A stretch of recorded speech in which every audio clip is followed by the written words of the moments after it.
Ayun ang problema ng ating printer Epson LQ310.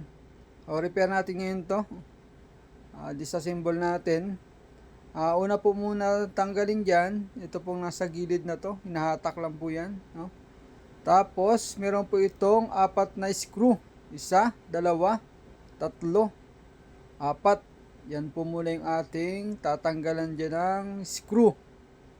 Karaniwan po ang problema kapag ganito ang error ng printer, flex cable po. Pwede din pong mainboard or sensor. Pagkatapos natin tanggalin po, ay angat lang po natin yan. Tatanggal na po natin yung screw. Then sunod natin ang printer head. Meron po yung isang screw dito po sa ibabaw. Then hatakin lang po natin pataas, and yung flex cable po ang iingatan po natin pagtanggal. After po natin matanggal yan, hugutin lang po natin itong flex cable na nakalagay po sa printer head. Ito po. Yun, tanggalin po muna natin yan. So, ingatan lang po natin yung kulay blue, yung pang-ipit na matigas. No? Then, sunod po natin screw. Ito, tanggalin natin itong dalawa na to. Ito po yung screw ng mainboard. Papuntang ilalim. Tanggalin po natin yung dalawa na yan. And una po nating palitan dito yung flex cable dahil nakitaan ko po siya ng damage sa may printer head malapit. Ayun po yung ating papalitan, ang flex cable. Then ito po yung mga screw, dalawa, yan. So tandaan nyo lang po. At saka ito pong apat na to, yan po yung pinaka screw ng kabuuang ng printer. So pag natanggal po natin yan, may iangat na po natin yan lahat. Yan po yung ating tanggalin ngayon para madali po nating matanggal yung flex cable. May iangat po natin ito po, no? Saka itong sa ground, yan, para sa ground. Ito po yung sa panel, control panel. Meron po yung flex na maliit dito. Yan. Atakin lang natin po pataas. So, ingat na nga lang po para hindi po matanggal yung pang-ipit. Then, ito po dalawang screw sa ibabaw. Pinaka-cover po ng mainboard.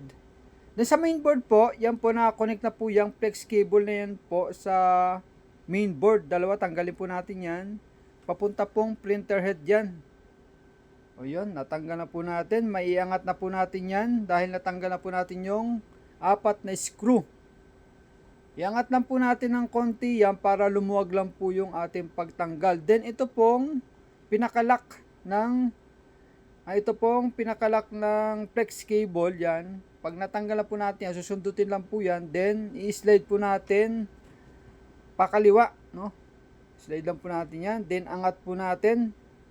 Yan po. Matatanggal na po natin yan. Mahuhugot na po natin pailalim yung flex cable na galing sa printer head. Yan po. Pag natanggal na po natin yan, iangat natin. Then dito po, nakalagay pa po dito yung mga cable. So, tanggalin na rin po natin yan. May color coding naman po yan. May mga kulay po yan.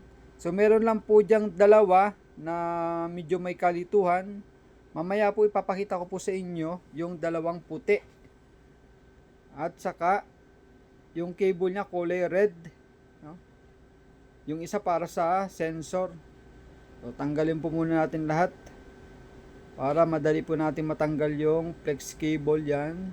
Pag naangat na po natin yan, nakikita na po natin yan. And ito na lang po yung tatanggalin natin mga wirings na to. Ito mga cable na to.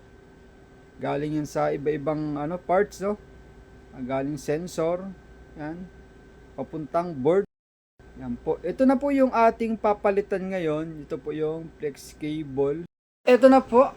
Pamalit natin. So sa pagbalik po natin, madali lang din naman kung paano natin tinanggal yan. Ganun din po natin ilalagay yan. So ipapasok lang po natin ito muna yung flex cable na dalawa, no? May design naman po ito, hindi lang po kayo malilito. Una po natin ipasok yung dalawang flex cable papuntang printer head sa ibabaw. Yan. Pasok po natin yan. So sa mga may problema sa printer na ganitong issue, sundan nyo lang po ito. Tapos kapag naitutok na po natin sa butas, saka naman po natin i-slide pabalik. So pakana na po ang slide nito para mag-lock. Ikita natin yung lock sa ibabaw. Ito po yan. Yan po yung sinusundot para lumubog at ma-slide po. Then pagka naikabit na po natin yan, ibalik lang po natin yung mga cable na natanggal natin sa dito sa may pinaka parang bracket nitong ano na to, flex cable. Kasama po dyan yung mga wiring na yan. Then ibalik lang po natin. Ilagay lang po ulit natin sa tamang butas. Yan, 4 yan. Para sakto po. Yan po talaga yung pagkakalagay dyan. Para pag na-screw natin, okay na. Ito po, para sa ground po yan. Then ito po yung main board. Ibalik lang po natin. Yan. Then ibalik na po natin yung mga screw dito. Yan, yan po yun. Kung saan po natin tinanggal, yun lang din po yung ibabalik natin. Then dito po, ito po yung sa mga cables, mga wirings, ibalik lang din po natin, no? May mga kulay naman po yan. Yan, red, yan, blue, yan. Ito lang po yung sinasabi ko po may pagkakaiba, yung dalawang puti na yan. So wag po kayong malilito, no? Ito po para sa sensor po ito. Pag naglalagay po tayo ng bond paper, yan po yung pinaka-sensor. Yan po yan naka-diretso. So yan po, nasa may bandang kaliwa itong brown and orange na wiring, no? Wire. Then balik po natin yung sa control panel niya, sa flex. Tapos saka natin po ibalik yung cover ng main board.